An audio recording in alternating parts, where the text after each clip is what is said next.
Com o Luiz Felipe. Isso. Qual que é a atividade principal da área de vocês? É agricultura, lavoura, milho e soja. A área cultivada gira em torno de quantos hectares? Há mais ou menos uns 250 hectares. Certo. Vocês realizam o cultivo de plantas de cobertura, o adubo verde, há quanto tempo já? Então, a gente realiza o cultivo de plantas de cobertura. Geralmente a gente faz milho com braquiária. A gente faz por em torno de uns 5 anos já. 5 anos para cá. Isso. Quais são as espécies utilizadas? Qual que é o critério de escolha? O cultivo é feito em consórcio ou sucessão? A gente faz em consórcio.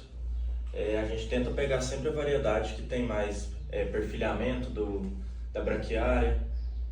Qual que é mais uma pergunta aí? Vocês fazem essa planta de cobertura semeada, a lanço ou A lanço. Após o plantio da soja, a gente faz a lanço. Junto com o plantio do milho? Isso. Entendi. Qual que é as espécies utilizadas? Você falou que é braquiária, né? Isso. Certo.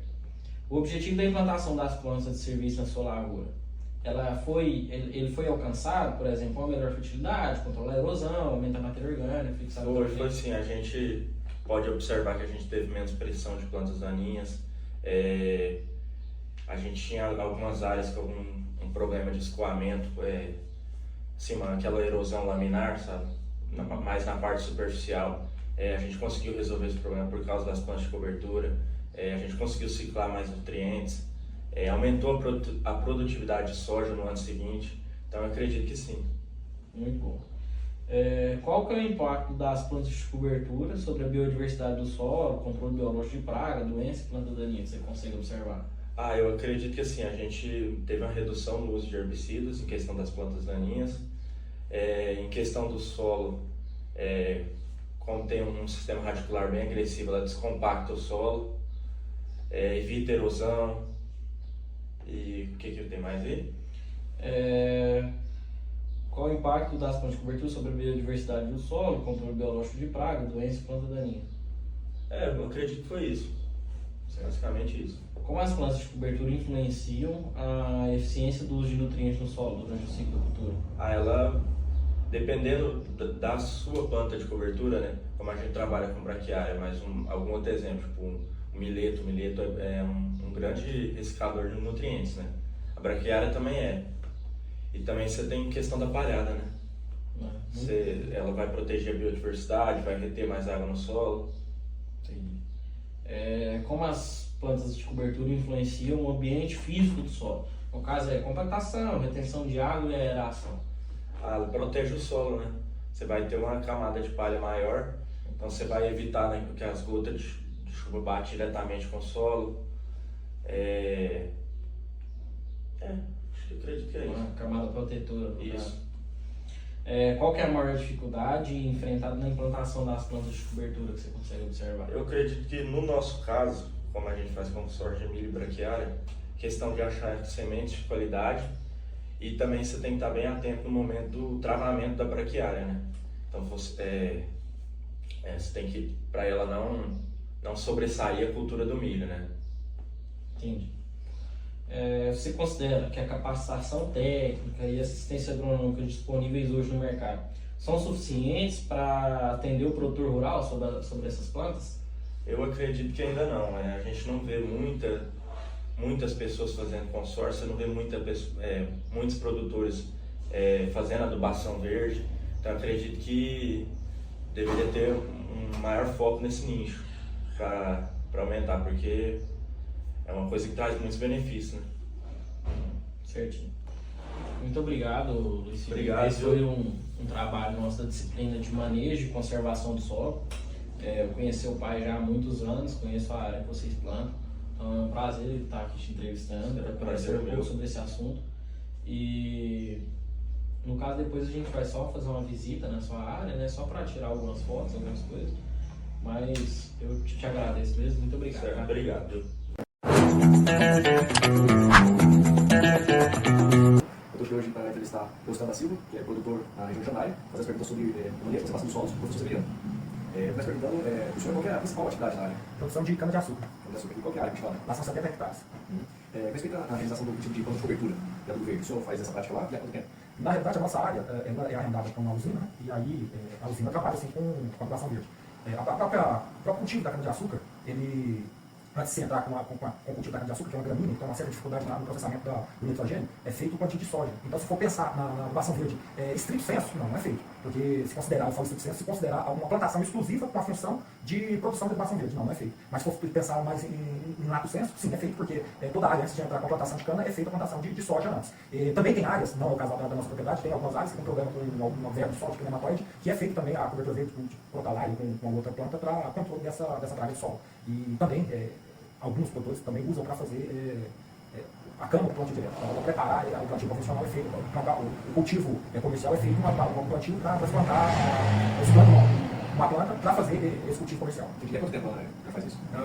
A área, ela rodou com soja por pelo menos uns 10 anos, né? Antes era pastagem de braquiária, era uma área até certo ponto bastante degradada. Aí com o cultivo de soja, e aí sim, quando plantava soja, tinha, eu não sei se a função era adubação verde, mas a gente entrava com um milheto para plantar soja em cima.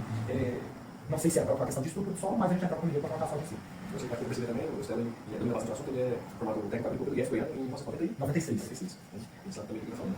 A segunda pergunta é, quais são as espécies utilizadas em qualquer técnica de escolha? O cultivo é feito em consórcio ou sucessão? Semeada a lanço ou incorporado? Acho que o professor não fala para mim. Isso. Nesse caso, é feito é escolhida uma variedade que seja, não seja tão caro o cultivo, ou que ela se pague. Então, no caso da soja, poderia entrar com uma leguminosa, né? No caso, ela poderia entrar com a leguminosa, que é um plantio barato, ou a soja, que é um plantio um pouco mais caro, né, para se plantar, mas que ela se paga. A própria produção da soja paga essa doação, que é esse beneficiador que ela traz do solo. Então, no caso, o senhor faz ela sucessão e é feito semeadura. Sucessão rotação, né? Essa pergunta é, o objetivo da implantação das plantas de serviço na lavoura foi alcançado? Por exemplo, melhor a fertilidade, controle de erosão, aumento da matéria orgânica, fixação de nitrogênio? Com certeza. Essa é uma excelente pergunta e é uma das questões que mais pode ser observado. Não dos últimos anos para cá. Se você for pensar que é uma área de pastagem que tinha bastante cupinzeiro, que era um solo que era, até certo ponto, ácido, não estou falando que a adubação dele vai corrigir essa acidez, mas seria um solo mais vivo. E quando você pensa, né, nessa rotação de cultura, pensar o solo em si, esse manejo é muito importante. Hoje em dia, se for lá na nossa propriedade, lá se achar um cupinzeiro para remédio, você não acha, não tem mais. Foi praticamente extinto. Quer dizer, esse solo está bastante fértil, é um solo fértil. E lá na nossa região tem um certo... Soldado Eza, especialista da área regional. Beleza, então a quarta pergunta. Qual o impacto das plantas de cobertura sobre a biodiversidade do solo e o controle biológico de pragas, doenças e todas as daninhas? Só que aqui eu estou falando no caso, a gente tem que pensar em quebra de ciclo, né? Você tem que pensar em quebra de ciclo. Então, se você tem um cultivo comercial e mantém esse cultivo comercial por vários períodos, por vários anos, as pragas que possam existir naquela área, elas são perpetuadas. Então, quando você faz essa adubação, quando você faz essa rotação de cultura, você quebra esse ciclo de praga. Então, lá na nossa área, ele foi bastante efetivo. Lá na nossa região, eu comecei a falar, na nossa região tem uma crença de que plantação de cana empobrece o solo, que degrada o solo. Mas eu penso que se eu voltasse no tempo e ver essa pastagem de braquiária, sem fazer nenhum tipo de trato, não tinha nenhum tipo de racionalidade no uso de solo, aquele tipo de cultivo, que é o cultivo de pastagem, é muito mais prejudicial que o cultivo de cana. Porque o cultivo de cana, é imperativo você fazer esse cultivo do solo. Você cultivar o solo, você fazer essa relação de cultura, controle de praga, entrar com a adubação verde, que no caso para nitrogênio, pela fixação. Graças a Deus não é o caso de nematóides na nossa área, mas tem gente que faz esse tipo de cultivo de plantas que não são comerciais com o objetivo de melhorar do solo para a correção de nematóide. Há um tempo atrás também tinha visto um plantio de feijão em cima de braquiária, que também ajuda no controle de pragas. A quinta pergunta é, como as plantas de cobertura influenciaram a eficiência do uso de nutrientes no solo durante o ciclo da cultura? Muito importante também. Se você pegar, no caso, uma estrutura do solo, traçar um perfil, cavar ali para mais de 20, 40 centímetros, você vai ver que essa estrutura do solo melhora. Melhorando a estrutura do solo, condição de raiz, a própria biologia do solo, você melhora a absorção da adubação nessas áreas que é cultivar o solo. Está falando de cultivo de planta, agora estamos falando de cultivar o solo. Esse solo tem que ser cultivado. Como as plantas de cobertura influenciam o ambiente físico do solo? Impactação, retenção de água, aeração, isso aumenta a quantidade de matéria orgânica, você tem um solo vivo, e esse solo vivo aumenta a quantidade de matéria orgânica, aumentando a quantidade de matéria orgânica, você melhora também a estrutura física do solo, a estrutura biológica do solo. Igual você comentou, eu sou técnico agrícola, meu pai é técnico agrícola, meu irmão trabalha na área, né, já é agrônomo agora, trabalha na área, trabalha na usina, e a gente tentando convencer nosso pai que prática de queimada de solo não melhorava a pastagem, mas ele tinha uma pressão que se queimasse o solo, a pastagem via verde, isso aí foi apresentado no leite, no balde, que fez ele mudar a cabeça. A partir do momento que a gente começou a cultivar solo, ele vê que a quantidade que os animais que estavam em cima da pastagem melhorou a produção, aumentou a produção de peso e de leite, consequentemente, antigamente quando a gente tinha gado lá em casa, que a gente conseguiu convencer ele. Olhando, meu pai olhando, para ele não tinha diferença. Aí eu e meu irmão, apesar de ser técnico agrícola, conversava, explicava, ele não entendia, porque ele tinha cristalizado na cabeça dele que aquela folhagem verde era mais nutritiva, sendo que se você cultivar esse solo, fazer uma cobertura, seja uma cobertura verde, um consórcio, agora a gente tem ou leguminosa para plantar em consórcio com capim, isso aí que dá produção, não tacar fogo. E isso aí a gente fez na prática lá. Qual é a dificuldade enfrentada na implantação das plantas de cobertura? Vocês vão complementar a cultura, né? O problema que eu vejo, às vezes nem é problema, é falta de experiência. Igual citar meu pai, que era um produtor antigo, assim, produtor lá, agricultor, né? Vamos colocar nesse nível, agricultor antigo, é a questão de você aumentar custo. O produtor, a atividade agrícola, é já uma atividade que a pessoa trabalha no bolso, ali é sacrificado. Se aumentar, nós vamos fazer uma cultura antes da cultura comercial, foco. O que eu vou pensar? Eu vou pensar se isso aqui é custo. Então, se é custo, por que eu vou implementar isso? Então, para mim, a principal dificuldade é provar que não se trata de custo. É investimento no solo. Se você torna aquele solo vivo, se torna aquele solo fértil, você aumenta a sua produção. E quando você consegue mostrar isso para o produtor, você ganhou a briga, você convenceu. Então, a principal dificuldade é como que eu vou colocar na cabeça do produtor que eu aumentando uma cultura, eu vou aumentar a produção, aumentar o lucro, já que é uma atividade que você trabalha no bolso. Você já avaliou o custo-benefício dessa prática na sua propriedade? Ou seja, quanto investimento ela exige e qual retorno, direto ou indireto, pode proporcionar em termos de produtividade e redução do insumo? Eu acho que chegar a tocar nesse assunto hoje, a área está com a usina, né? E a usina sempre faz essa cobertura verde. Não é um investimento perdido. Se a gente for pensar, vamos pensar em gado. Você tem ali uma cabeça de gado para 1 hectare. Você conseguir jogar ali 5 cabeças de gado num hectare, isso é louco. Então é incontestável. A produção de cana aumenta. Chegou aos 5 anos, quinto corte, normalmente essa canavial já não é mais produtiva. Mas você tem que fazer essa anotação, essa anotação verde, normalmente a soja que é utilizada. Por último aqui você considera que a capacitação técnica e assistência agronômica disponível hoje são suficientes para orientar corretamente o produtor rural sobre o manejo das plantas de serviço? Olha, eu acredito que sim. Eu nem consigo imaginar a produção sem esse tipo de cultivo. Hoje todo mundo pratica. Igual eu falei no início, de forma estrita ou de forma lata, né? De forma, ou eu planto aquele cultivo com o objetivo de, ou tento cultivo com o objetivo de produção de animação em si, ou uma outra planta que também vai ter a função de animação e que vai ter uma produção comercial. Então, para mim, hoje, praticamente há muito tempo, não tem como falar em produção sem esse tipo de recurso que possa ser usado para a produção. Eu agradeço ao senhor pela entrevista, foi muito produtiva, ajuda a gente a entender um pouco mais a diversidade que tem de produtores, né? Eu sou da região de Jandaia, tem algumas produções da região de Rio Verde, tem pessoal da região de Santa Helena, mas a gente chega as práticas são semelhantes, né? A nossa realidade é um pouco diferente, porque a nossa propriedade é pequena, sempre trabalhou para a agricultura familiar, sempre lutando com leite em porco, sempre lutando com campo de roça mesmo, roçado, plantio de mandioca, plantio de arroz para subsistência, de milho para subsistência. Então, Os outros agentes assim também, essa gente foi coberta. Então, é bastante importante, porque também, aqui na região de Rio Verde, eu já fui em propriedade, eu entrei em propriedade lá de Montevideo, que tinha graduação verde lá, eu ficava curioso, eu descia do carro para saber o que era aquilo, que estava plantado, porque a nossa área lá não é normal, a nossa região não é normal.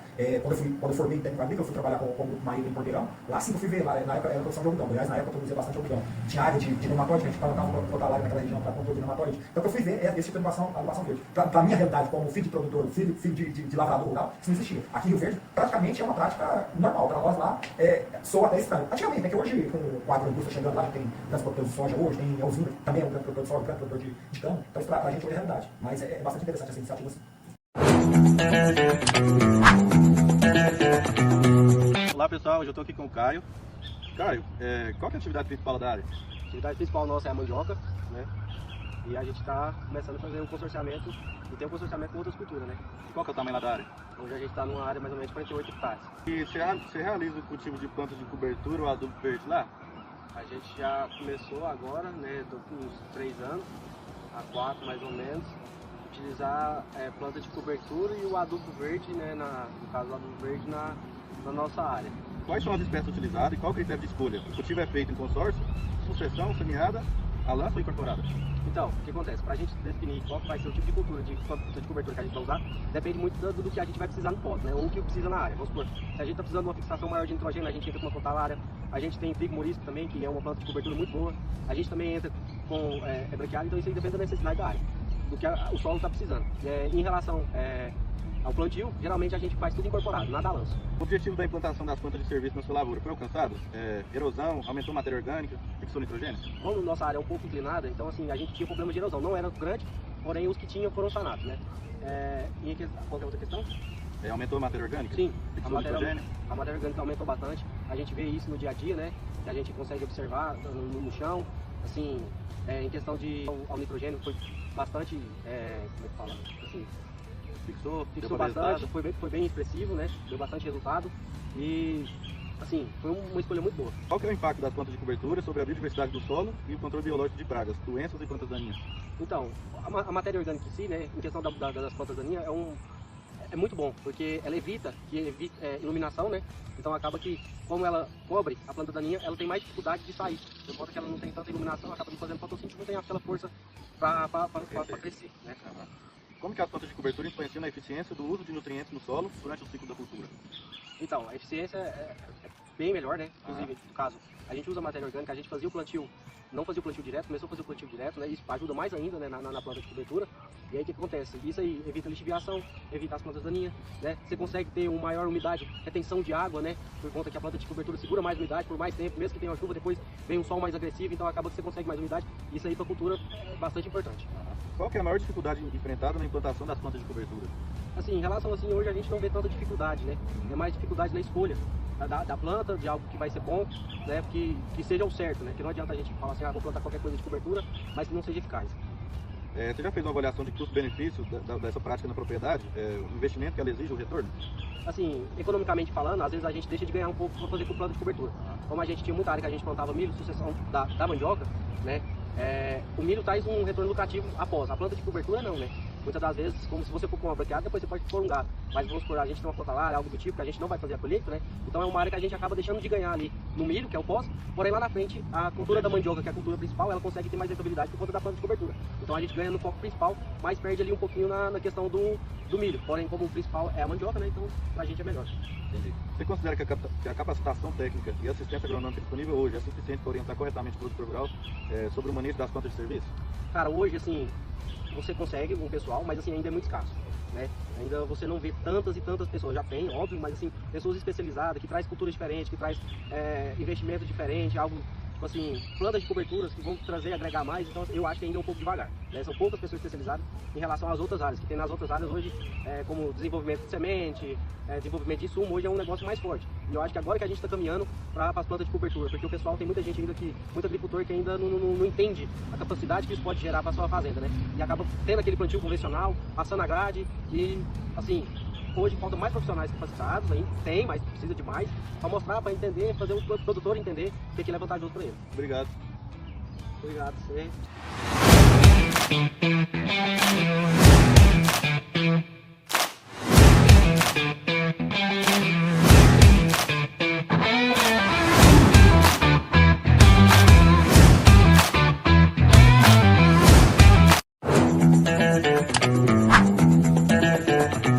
Bom dia, meu nome é Caio César, sou aluno do professor Severiano, aula de manejo e conservação de solos. Hoje eu estou aqui com o produtor e agrônomo Vitor. Ele já foi estudante do IF Goiano, hoje em dia ele dá assistência e a gente está hoje aqui na fazenda dele para a gente conversar um pouco. Ele começou esse ano a fazer uma adubação de cobertura, adubação verde, né, utilizando plantas de cobertura, e eu vou fazer umas perguntas aqui para ele para ver como que foi, o que ele fala sobre esse primeiro ano de plantas de cobertura aqui da fazenda.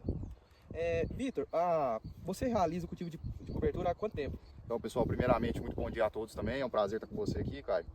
Foi o primeiro ano que a gente fez esse teste aí com planta de cobertura, né, visando nessa adubação verde.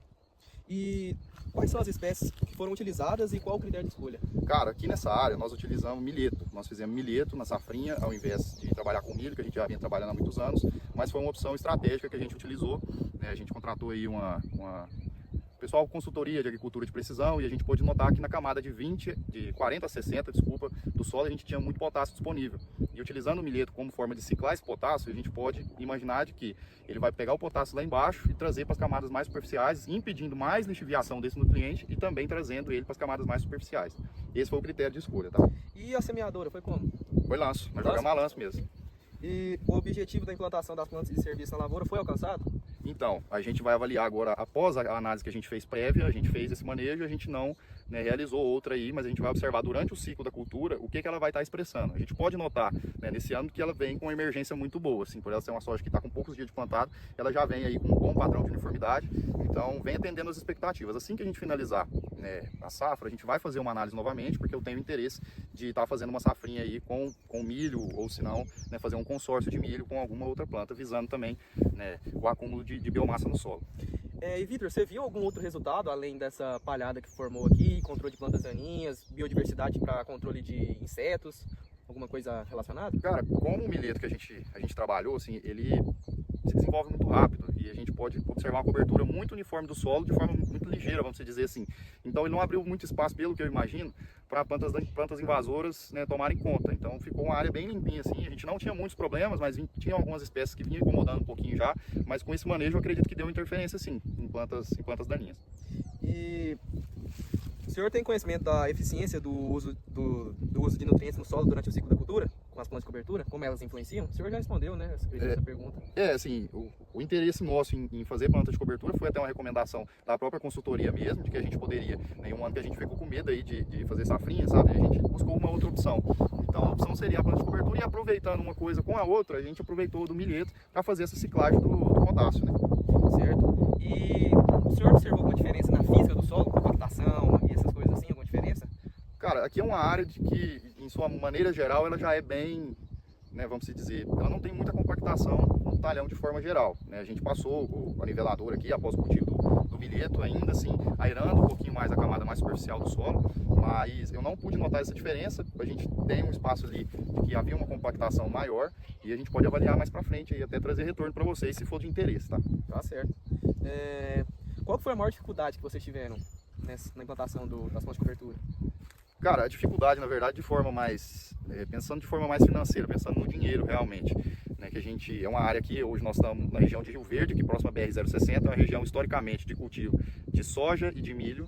Então é basicamente aceitar de que o nosso fluxo de caixa não teria aquele faturamento grande durante o período de safrinha, o que a gente sempre vinha tendo. Mas como, né, graças a Deus, a gente vem com as contas controladas e a gente vem pensando em otimizar realmente o que a gente tem disponível no solo, pensando nisso aí, a gente optou pelo milheto, foi uma boa escolha, sabe?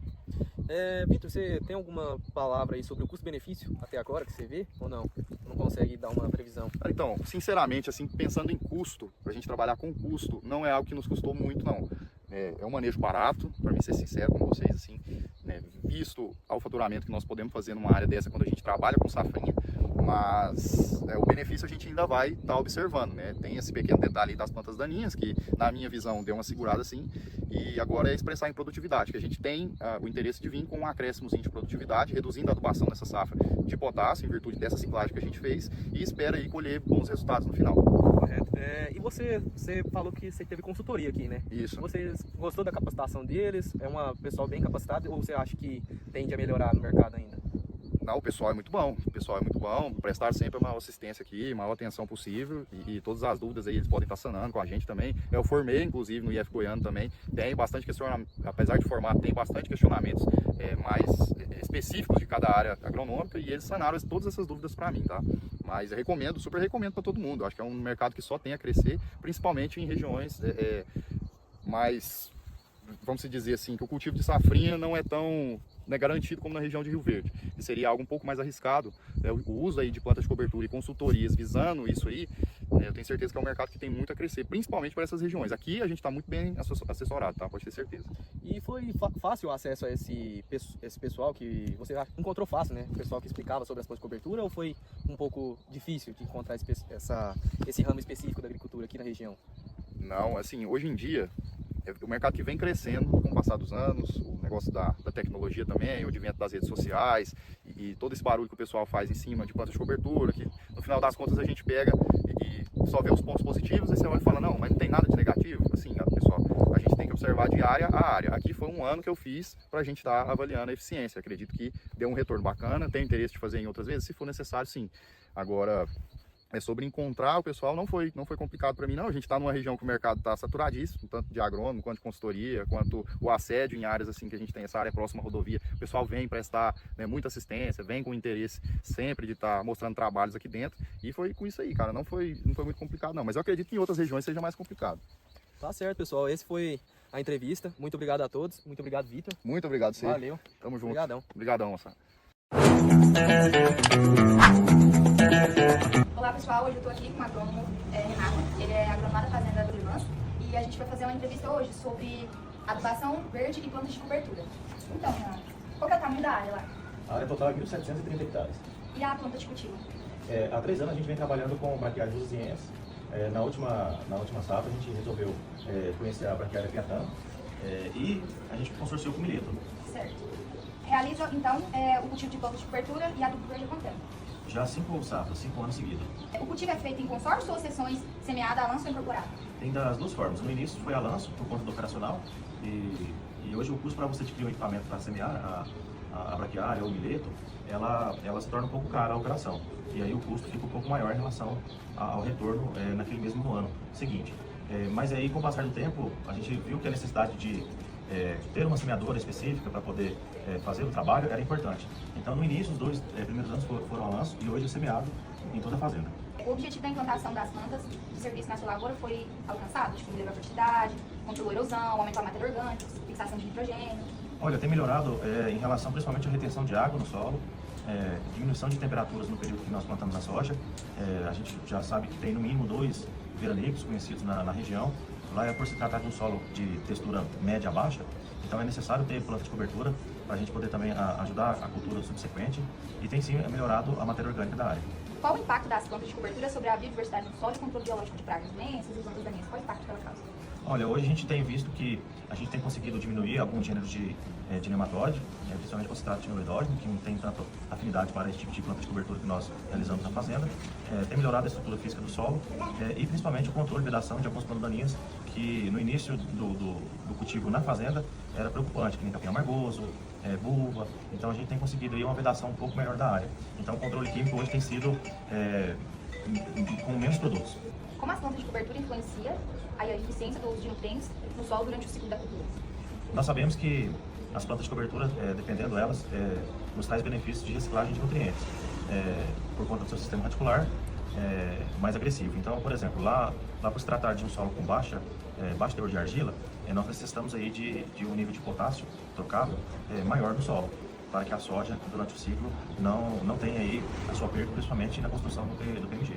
Então, por exemplo, se tratando de milheto, a gente consegue estar resgatando aí numa camada abaixo de 20, 30 centímetros, trazendo mais esse potássio para a superfície, para que a gente consiga ter essa disponibilidade já no início do ciclo, pois nossa operação de cloreto de potássio, ele é parcelado no pós-emergente da soja, ou dependendo do período do ano, é realizada apenas uma aplicação. E nós escolhemos um período entre a soja entre V4 e V5 para poder estar aplicando ou tudo de uma vez, ou iniciando logo nessa fase e depois finalizando a outra parte, a outra demanda já próximo do reprodutivo. Qual a maior dificuldade que é enfrentada na implantação das plantas de cobertura? A dificuldade dependendo do ano, o ciclo, a disponibilidade das mesmas se tornam muito caras, não tem um padrão específico de preço, assim como você já conhece a aquisição de semente de milho, a própria semente de soja, a qualidade delas também, de certa forma elas podem fazer impurezas indesejadas para a lavoura, principalmente quando se trata de planta daninha, e também o objetivo que você quer realizar na fazenda, se é para melhorar a estrutura física do solo, em relação a reter umidade no próximo ano da soja, ou se é para controlar algum tipo de praga ou planta daninha, mas eu acredito que o principal gargalo hoje, final nosso, para resumir, é o plantio dela, a semeadura, porque a gente já colhe tarde a cultura da soja lá e a época para poder colocá-la fica um pouco difícil por conta de ter menos disponibilidade hídrica para que essas plantas se formem de forma homogênea na área. Então a implantação dela hoje para nós é o principal gargalo, por isso que o milheto nessa última safra ganhou espaço em relação à braquiária. Você já avaliou o custo-benefício dessa prática na sua propriedade? Ou seja, quanto de investimento ela exige e qual o retorno direto ou indireto pode proporcionar em termos de produtividade e redução de insumos? Sim, hoje para você fazer a implementação da braquiária, ela é em torno de um saco e meio por hectare, já levando o custo de semente e o operacional. O do milheto já é um pouco menor, já fica em torno de 0,8 um saco por hectare. Porque você também pode colher o milheto e você também pode guardá-lo para o próximo ciclo para poder semear, então você acaba tendo essa disponibilidade para o próximo ciclo. Quando a gente utilizou a braquiária, então ficou na média de 1,5 saco o custo para a implementação e em torno de 3,5 sacos o retorno sobre o investimento. O milheto, nós temos aí um retorno interessante, só que um pouco menor do que a braquiária. Então a gente tem um retorno em média de 2,2 sacos de soja a mais. Então, se fosse para poder escolher uma dessas duas espécies, a braquiária seria aí uma ótima alternativa, mas vai depender muito da condição hídrica no momento da implementação. Você considera que a capacidade técnica e a assistência agronômica disponível hoje são suficientes para orientar corretamente o produtor rural sobre o manejo das plantas e do serviço? Assistência técnica e pessoas qualificadas sobre esse tema de planta de cobertura vem ganhando espaço ano a ano. Algumas empresas têm se especializado, têm surgido outras empresas também no mercado a fim de orientar o produtor a utilizar a melhor espécie para cada objetivo e tipo de solo e época, né, que vai inseri-la, mas eu acredito que ainda está muito ligado à parte comercial, porque muitas empresas podem ter disponibilidade de vender uma braquiária ou um milheto, mas aquelas pessoas que estão ali para poder fazer a recomendação ainda não são capacitadas ou ainda não têm o interesse suficiente em estar trazendo mais informações sobre o tema e orientar de uma forma mais assertiva a instalação, pois dessa forma só piora o cenário, pois a questão comercial, dependendo, ela é inserida no meio apenas para o fim de um negócio, mais um negócio. Agora, quando você traz uma empresa que já é específica, que eu recomendo já buscar uma empresa mais específica, a planta de cobertura, você já tem um trato e um refino aí da orientação técnica muito melhor, mas a assistência técnica é primordial. Certo? Obrigada. Obrigado a você.